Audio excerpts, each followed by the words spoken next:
Je suis M. Dan Ouello, député de Dalané commune et sous-préfecture, vice-président de l'Assemblée nationale, membre de la commission sécurité et défense en Côte d'Ivoire.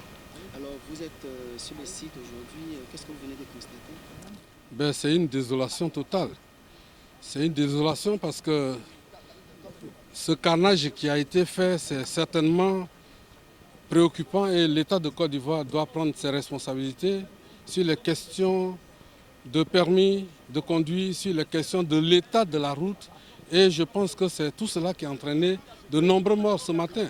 Sinon, on n'aurait pas assisté à un tel carnage où il y a de nombreuses vies humaines qui ont été perdues.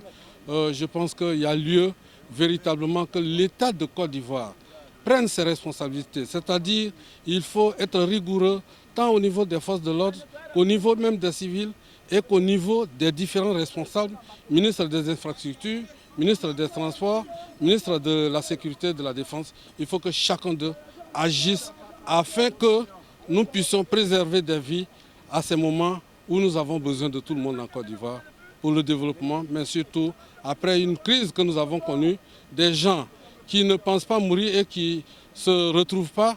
Je suis totalement déphasé et je suis désolé. Alors, quand vous avez interrogé les quelques rescapés ou les témoins, quelles ont été les raisons de cet accident? On me parle d'un mauvais dépassement, on me parle également de la vitesse excessive, on me parle aussi de l'état de la route, parce qu'il y a un nid de poule dans lequel le cas est rentré dedans et donc il n'a pas pu maîtriser.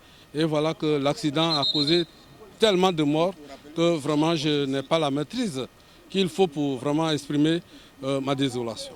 Alors est-ce que cette route en matière d'infrastructure est fiable? Parce que nous on a entendu qu'il y a eu beaucoup d'accidents dans cet endroit. C'est une route internationale. Vous savez que le bitumage c'est programmé pour un temps donné. Et quand on comprend aisément que l'état de la route ne répond plus, il faut renouveler. Et même en tant que député, ce vendredi de demain, il y a une séance qu'on appelle séance sur les questions orales avec débat sur l'état de la route où nous avons invité le ministre des Infrastructures afin qu'il vienne et qu'on lui explique, qu'on lui pose les questions sur ce qui se passe. Je pense que c'est extrêmement grave.